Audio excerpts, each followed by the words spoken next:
പ്രിയപ്പെട്ട വിദ്യാർത്ഥികളെ, ancient medieval political thought എന്നുള്ള നമ്മുടെ കോർ പേപ്പറിൻ്റെ രണ്ടാമത്തെ മൊഡ്യൂളിൻ്റെ ആദ്യത്തെ ഭാഗമാണ് ഇവിടെ ഇന്ന് ഡിസ്കസ് ചെയ്യുന്നത്.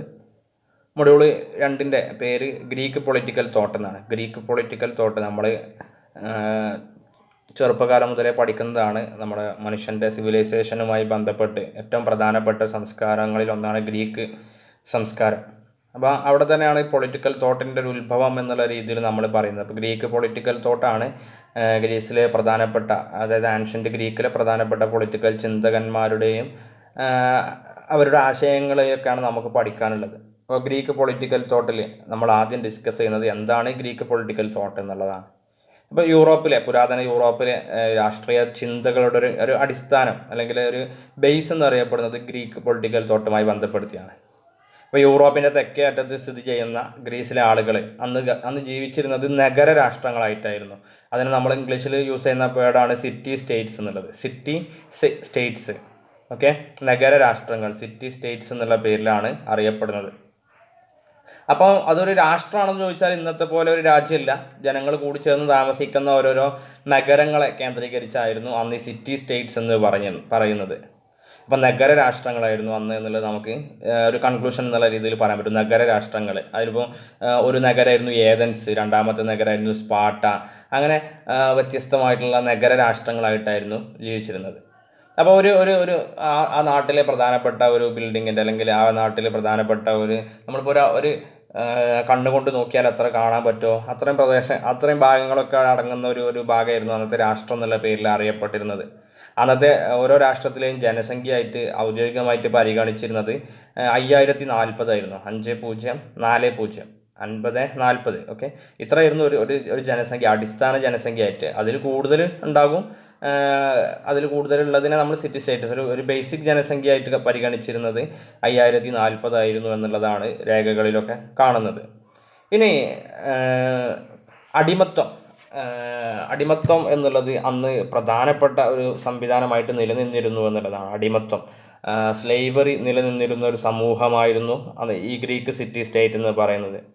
ഇനി രാഷ്ട്രത്തിലെ എല്ലാ പ്രശ്നങ്ങളും പൗരന്മാർ നേരിട്ട് തീരുമാനിക്കണം എന്നുള്ളതും, നേരിട്ടുള്ള ജനാധിപത്യം, നമ്മൾ കഴിഞ്ഞ സെമസ്റ്ററുകളിൽ പഠിച്ചിട്ടുണ്ട് ഡെമോക്രസി എന്താണെന്നുള്ളതും, പിന്നെ ഡയറക്റ്റ് ഡെമോക്രസി, അതിൻ്റെയൊക്കെ അടിസ്ഥാനത്തിൽ ഭരണവും ഭരണ സംവിധാനങ്ങളൊക്കെ ഇവിടെ നിലനിന്നിരുന്നു എന്നും പറയപ്പെടുന്നുണ്ട്.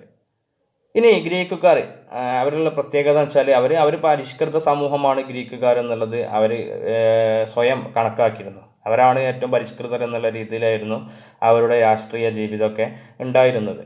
അതുകൊണ്ട് തന്നെ അവർ മറ്റ് സാമ്രാജ്യങ്ങളെക്കുറിച്ചോ മറ്റുള്ള സംവിധാനങ്ങളെക്കുറിച്ചോ ഒന്നും പഠിച്ചിട്ടില്ല. അപ്പോൾ ഗ്രീക്ക് സിറ്റി സ്റ്റേറ്റ്സ് എന്ന് പറയുന്നത് അവർക്കൊരു മതം പോലെ, അവരുടെ നാട്ടിൽ ജീവിക്കുന്നത് ഒരു മതം ഫോളോ ചെയ്യുന്നത് പോലെ രാഷ്ട്രവും രാഷ്ട്രത്തിൻ്റെ കാര്യങ്ങളുമായിട്ട് അങ്ങനെ ജീവിക്കുന്ന ഒരു സിസ്റ്റമായിരുന്നു അന്ന് ഉണ്ടായിരുന്നത്. അപ്പോൾ അവർ ഈ രീതിയിൽ നമ്മൾ നേരത്തെ പറഞ്ഞതുപോലെ അവിടുത്തെ ജനാധിപത്യ സംവിധാനമാണെങ്കിൽ പോലും നേരത്തെ പറഞ്ഞതുപോലെ അടിമത്വം, ആ രീതിയിലുള്ള പ്രശ്നങ്ങളും, അല്ലെങ്കിൽ പ്രശ്നങ്ങൾ എന്ന് പറഞ്ഞാൽ അന്നത്തെ കാലഘട്ടത്തിൽ അതൊരു പ്രശ്നമായിട്ടല്ല, അത് രാഷ്ട്രത്തിൻ്റെ അവിഭാജ്യ ഘടകമായിട്ടാണ് പരിഗണിച്ചിരുന്നത്. ആ രീതിയിൽ അവർ അടിമത്തത്തെ നിലനിർത്തിയിരുന്നു. ഓക്കെ, പിന്നെ തൊഴിൽ വിഭജനം എന്നുള്ള രീതിയിൽ വിഭജനമൊന്നും ഉണ്ടായിരുന്നില്ല എന്നുള്ളതും പറയുന്നുണ്ട്.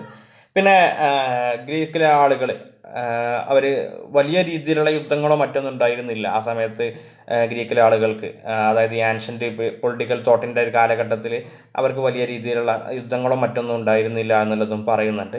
പിന്നെ ഗ്രീക്കിൽ ധാരാളം തത്വചിന്തകന്മാരുണ്ടായിരുന്നു. ആ തത്വചിന്തകന്മാരിൽ നമുക്ക് പഠിക്കാനുള്ളത് സോക്രട്ടീസ്, പ്ലാറ്റോ, അരിസ്റ്റോട്ടിൽ. അവിടുത്തെ പ്രധാനപ്പെട്ട 3 പൊളിറ്റിക്കൽ ചിന്തകന്മാരാണ് സോക്രട്ടീസും പ്ലാറ്റോയും അരിസ്റ്റോട്ടിലും. അതായത് ഒരു ഗ്രീക്ക് പൊളിറ്റിക്കൽ ചിന്തയുടെ ബേസ് എന്ന് അറിയപ്പെടുന്നത് ഈ 3 പേരെ അടിസ്ഥാനമാക്കിയിട്ടാണ് നിലനിൽക്കുന്നത്. പ്ലാറ്റോ, അരിസ്റ്റോട്ടിൽ, പിന്നെ സോക്രട്ടീസ്.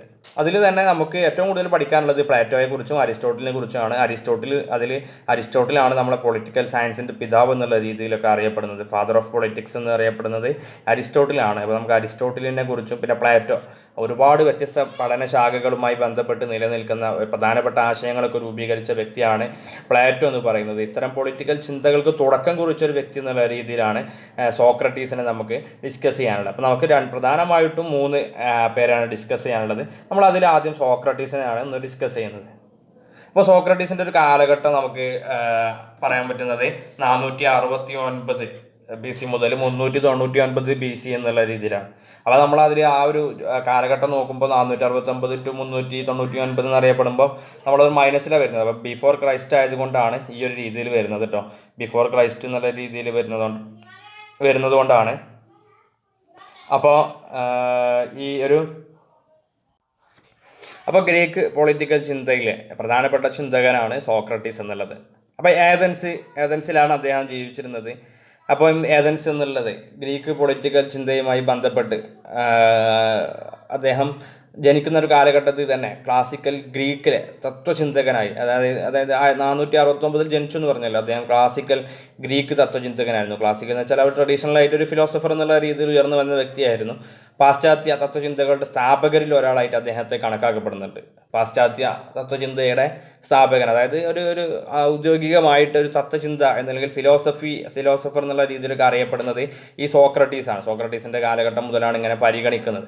അപ്പോൾ പാശ്ചാത്യ തത്വചിന്തയുടെ സ്ഥാപകരിൽ ഒരാളായി അദ്ദേഹം കണക്കാക്കപ്പെടുന്നു. ഇനി സോക്രട്ടീസിനെ അദ്ദേഹത്തിൻ്റെ കാലത്ത് ഏറ്റവും ജ്ഞാനിയായ മനുഷ്യരിൽ ഒരാളായിട്ട് കണക്കാക്കപ്പെടുന്നു. അന്നത്തെ കാലഘട്ടത്തിൽ അവിടെയുള്ള ഏറ്റവും വയസ്റ്റ് മാനായിട്ടുള്ള ആളായിട്ട് കണക്കാക്കുന്നത് ഈ സോക്രട്ടീസിനാണ്. പിന്നെ അദ്ദേഹം ഒരിക്കലും തൻ്റെ ശ്രോതാക്കൾക്ക് പുതിയ തത്വചിന്തകൾ നൽകാൻ ശ്രമിച്ചിട്ടില്ല. അദ്ദേഹം പുതിയ തത്വചിന്തകളായിട്ട് മുന്നോട്ട് വന്ന വ്യക്തിയൊന്നുമില്ല. അദ്ദേഹം അതിന് മുൻപുള്ള കാലഘട്ടത്തിലുള്ള നോളജ്, അതിൻ്റെ പ്രശ്നങ്ങളെ ഉയർത്തി കാണിക്കുക മാത്രമാണ് ചെയ്തിട്ടുണ്ടായിരുന്നത്. അതായത് നിലവിൽ അറിവുണ്ടെന്ന് അവകാശപ്പെടുന്നവരുടെ ഒരുപാട് കൊള്ളരുതായ്മകൾ അല്ലെങ്കിൽ അവരുടെ തെറ്റുകുറ്റങ്ങളൊക്കെ സമൂഹത്തിന് മുന്നിൽ തുറന്നു കാണിക്കുക എന്നുള്ള രീതിയാണ് അദ്ദേഹം അന്ന് നടത്തിയിട്ടുണ്ടായിരുന്നത്. സോക്രട്ടീസ് എന്നുള്ളത് നമുക്കറിയാം 469 BC മുതൽ 399 BC വരെയാണ് അദ്ദേഹം ജീവിച്ചിരുന്നത്. ഗ്രീക്ക് പൊളിറ്റിക്കൽ തത്വചിന്തയുടെ ഒരു സ്ഥാപകരിൽ ഒരാളായിട്ട് കണക്കാക്കുന്നുണ്ട്. അപ്പോൾ അന്നത്തെ കാലഘട്ടത്തിൽ ആ നാട്ടിലെ ഏറ്റവും ജ്ഞാനിയായിട്ടുള്ള അല്ലെങ്കിൽ അറിവുള്ള മനുഷ്യനായിട്ട് അദ്ദേഹത്തെ പരിഗണിക്കപ്പെടുന്നു. അദ്ദേഹം ഒരു ക്വസ്റ്റ്യൻ ആൻസർ മെത്തേഡിലൂടെ, അതായത് അതിന് മുൻപുള്ള ആളുകൾ അവരുടെ വിവരങ്ങൾ അല്ലെങ്കിൽ നോളജിനെ ചോദ്യം ചെയ്യുന്ന രീതിയിലുള്ള ഒരു ആശയമാണ് മുന്നോട്ട് വച്ചിട്ടുണ്ടായിരുന്നത്. ഇനി സോക്രട്ടീസ് ഏതൻസിൻ്റെ ഉയർച്ച, അന്ന് അദ്ദേഹം ജനിച്ചത് ഏതൻസിലാണ് നമ്മൾ പറഞ്ഞു. അതിൻ്റെ ഉയർച്ചയും താഴ്ചയും ഒക്കെ കണ്ടിട്ടുണ്ട്. അദ്ദേഹം ഉയർച്ചയും താഴ്ചയും കണ്ടെച്ചാൽ അദ്ദേഹത്തിൻ്റെ കാലഘട്ടത്തിൽ ഏതൻസ് ഒരുപാട് വിജയം നേടുന്നതും അതോടൊപ്പം പരാജയത്തിലേക്ക് എത്തുന്നതും അദ്ദേഹം കണ്ടു എന്നുള്ളതാണ് പറയുന്നത്. കണ്ടു എന്ന് വെച്ചാൽ അദ്ദേഹത്തിൻ്റെ കാലഘട്ടത്തിൽ അദ്ദേഹം അനുഭവിച്ചിട്ടുണ്ട് എന്നുള്ളതാണ്.